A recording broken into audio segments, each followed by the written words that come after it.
Hey, how's it going, everyone? Nurse Brent here. It's been a while, but welcome back to the channel. Welcome to this video.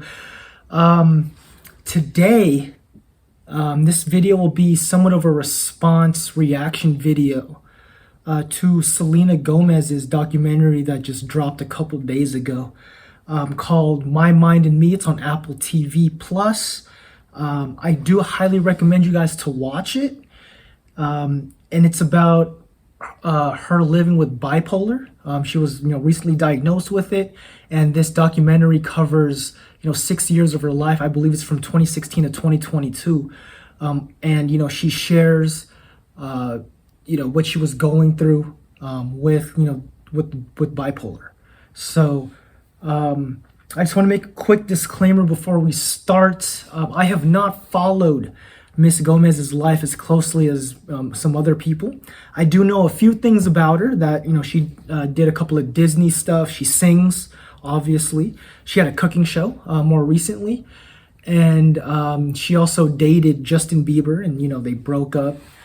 But that's pretty much the extent of what I know about her. So my reaction will be based off of what I saw when I watched this documentary. Now, of course, for those of you who know a lot more about Selena Gomez's life than I do, and you've been following her a lot more closely, please let me know down in the comments if there's some other context behind some of the things that I'm talking about. And also let me know if I am wrong about certain things. Once again, I'm just basing everything off of this documentary. I have not seen any other interviews leading up to this. Because, as I said earlier, I don't really follow her, too closely. So I'm working with very limited knowledge of what I know, and of course, based off this documentary. Nothing against her. She does seem like a very, very nice woman. But for the intents and purposes of this video, we're going to be focusing more so on that bipolar disorder that she has. And before I get to the actual teaching part, because what I love doing is what this channel is about, I want to share my thoughts really quick about the documentary as a whole, and I thought it was really well done. First and foremost, I do want to applaud Ms. Gomez for sharing this documentary with us, for opening up her life, for being vulnerable, for being honest, and for being brave in talking about her mental illness. There's still that stigma about mental illness around, and it does take someone who's extremely brave to talk about their problems and to be open and to share and be honest in that. So, Ms. Gomez, thank you so much for doing this. I definitely learned a lot, and I hope that you guys, when you guys watch this video, you guys are also going to learn a little bit more about bipolar. She has been a mental health advocate. She's been vocal about the stigma of mental health. And as she said in the documentary, my ultimate dream is that I'm able to save people's lives through something, whether it's a song or music, or if it's me just speaking about the troubles and trials and tribulations that I had gone through, that I could be a voice for others who maybe don't know what's going on or what they're feeling. That's what I hope. Well, Ms. Gomez, first and foremost, that's exactly what you're doing. Just being an advocate, talking about it, bringing light and awareness to this topic is not only inspiring other people to talk about their mental health journey and what's going on with them, but they're drawing strength from you. And if they do have any mental health issues, just know, I want them to know that there are people out there who want to help them, and that it doesn't have to escalate into them wanting to hurt themselves or other people before they get that help that they need. And for me personally, as someone who teaches mental health nursing, who has worked in an acute mental health psychiatric facility for the last 4 years, thank you for using your platform to address this topic. But with all that being said, let's jump into this. Miss Gomez, of course, obviously was diagnosed with bipolar disorder. Really quick, if you guys have not seen a few of my previous videos about bipolar disorder, feel free to watch that. But I'll go over it quickly because Miss Gomez has said in her documentary that learning about her diagnosis has been helpful for her. As a child, she was afraid of thunderstorms. So when she started to learn more about it, she started to feel a whole lot better about thunderstorms, and it put her more at ease. This whole idea of that knowledge is power, and what you are afraid of has power over you. So therefore, the more you know, the less afraid you are. So let's quickly learn about bipolar disorder, make it nice and simple. As the name suggests, there are two poles. On one side, there is depression. On the other side is mania. Depression manifests itself mainly through what I like to call the 5 A's. Now, these 5 A's, this list is not all conclusive. It does not give you all the signs and symptoms of depression. It's just an easy way for me to remember it because I like alliteration. So the 5 A's, the first one is anhedonia. This one is where you don't have pleasure in the things that would normally give you pleasure. Second one is alogia. You don't really talk much. Anergia, low energy. Avolition, you're low on desire and drive to want to do anything. And the last one is affect. And most people who have depression will have either a flat, blunted, or constricted affect. So you can see it in their emotions and the range of how they express those emotions. Of course, there are other things as well that play into depression, other signs and symptoms, but I normally keep it at those 5 just for simplicity's sake. Plus, I love the alliteration. On the other end, we have mania. Mania is characterized by alteration in thoughts and bizarre behaviors. Now, there are 3 types of bipolar. There's bipolar 1, bipolar 2, and obviously there is cyclothymic disorder. I know, it's not bipolar 3. My students say I played around too much whenever I name them off because you would think that bipolar 3. But anyways, here's a chart really quick of what it looks like. So bipolar 1 is the most intense. It is characterized by having at least one full-blown manic episode alternating with major depression. This is the bipolar that most people think about. This is the one that's normally portrayed in movies and in TV shows. Second is bipolar 2. This is a step down, so it's not as intense. The person has at least one hypomanic episode, which is less severe mania, but alternating with major depression. And the last one, cyclothymic, this is the least severe.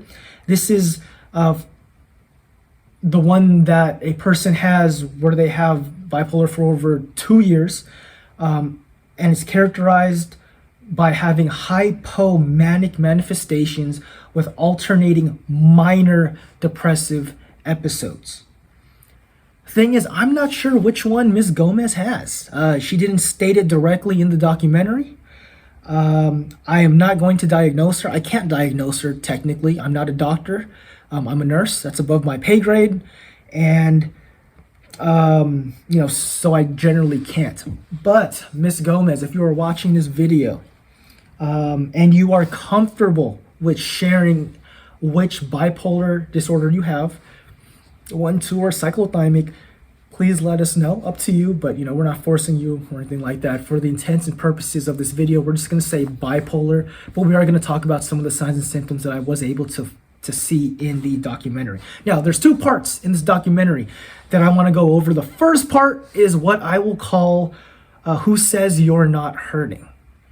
It's about her prepping for what she called the most important tour that she has ever done. This was the one back in May 2016. This was the revival tour.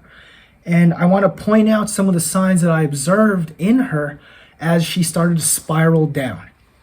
So she was having a hard time with the costumes during rehearsal and during those practice runs. She worried that she was looking like a 12-year-old boy, to not having the body that she wants, her irritation about the costume quick change during the show, and saying that everything looks really bad.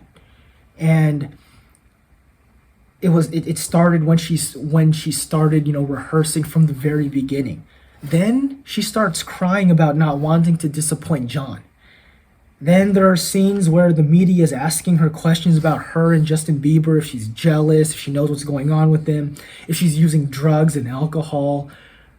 claiming that she's out of control and partying too much. And all of this pressure, all of this stress escalates her into canceling the rest of her tour 55 shows in to take a break to deal with her anxiety, depression, and panic attacks, saying, "Sometimes I wake up and I don't really feel like I have it in me."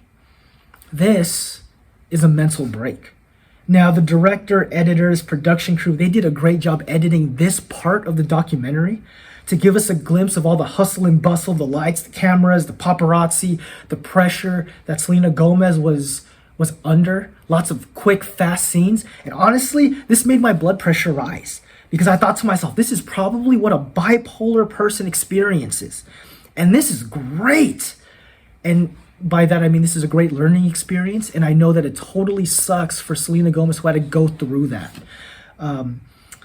But thankfully, we're able to learn, about bipolar from her experience. Then her former assistant, Teresa, she's interviewed in the documentary.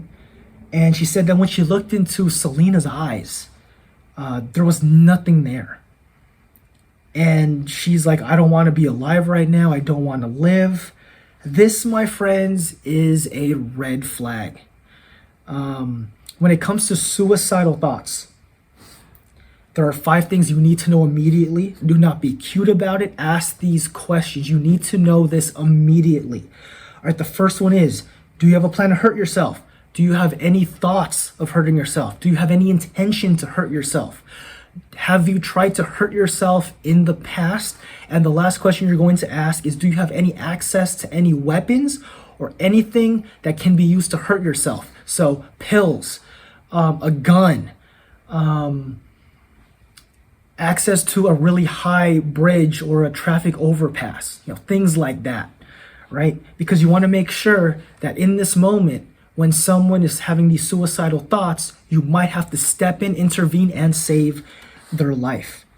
Her friend Raquel, chimes in and says that she remembers Selena saying that she was hearing all these voices, and they kept getting louder and louder and louder. However, it was not revealed what the voices were saying, but that's also something else that you want to know, because if they're command type hallucinations, commanding the person to hurt themselves or someone else, that's really bad, because now this escalates the risk that something dangerous can happen.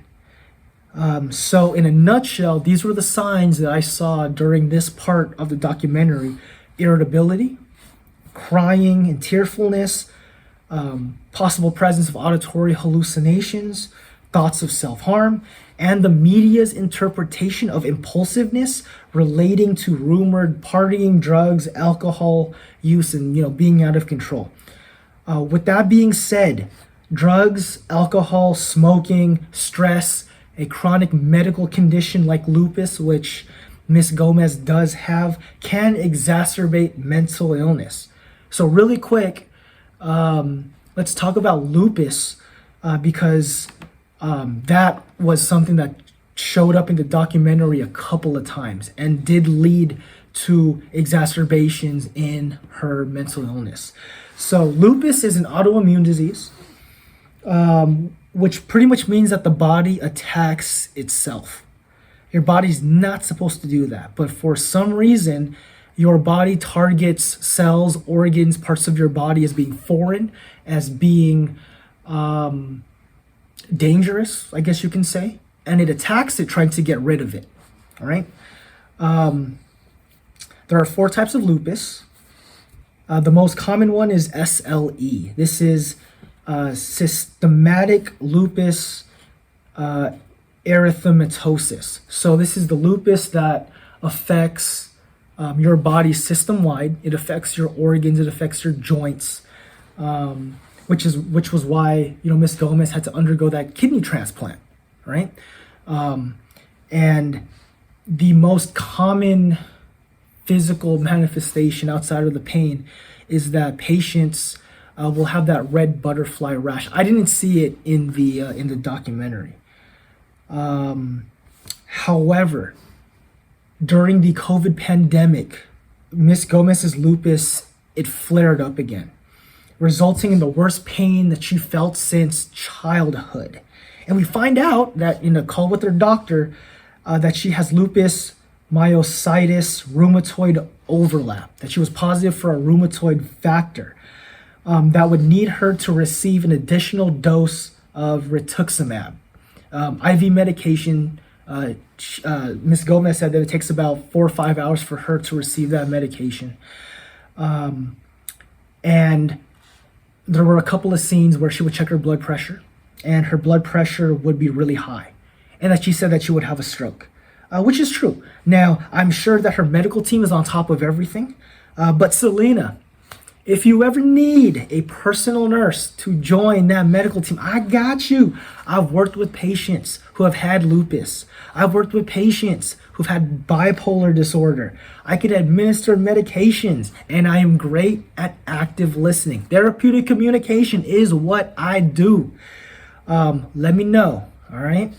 The point, however, in this whole spiel is, the point I want to make is that chronic medical conditions can exacerbate mental illness and vice versa. Second part of this video I will call Lose You to Find Me. And I know the actual title is Lose You to Love Me. It's probably her biggest song. But this part of the documentary is where she kind of finds herself and where we find a little bit more about her mental illness. So this song, according to the documentary, was actually about her finding herself, and that people can find grace and peace in that too. And the message was to tell others that they're not alone. Her words, not mine.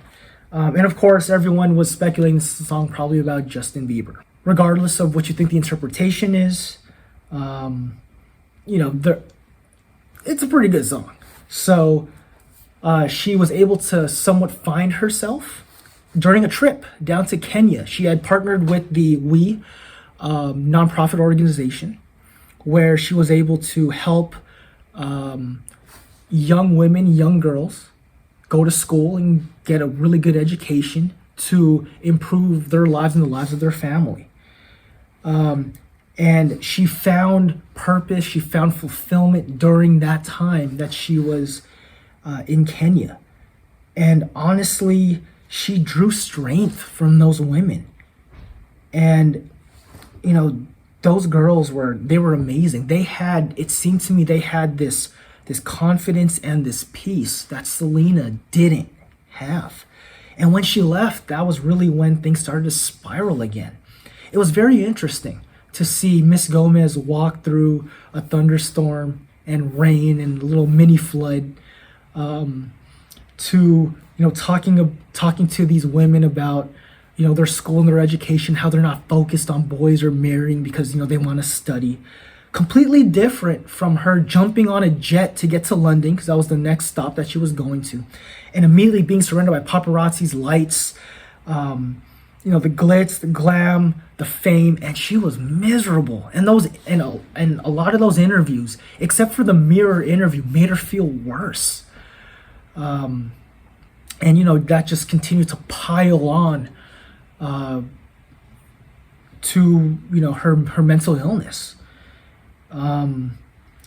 There was a scene where she was getting her hair and her nails done, and those girls working on her and getting her all dolled up and pretty, they were talking about jet lag, and saying some things that kind of paralleled bipolar.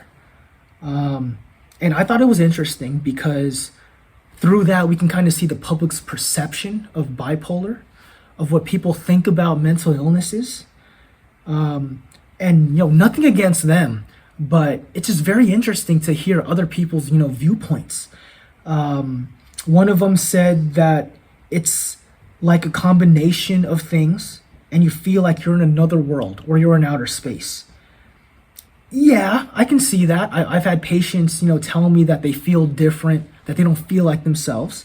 But more specifically, I would add to that, saying that, it's a combination of anxiety and depression.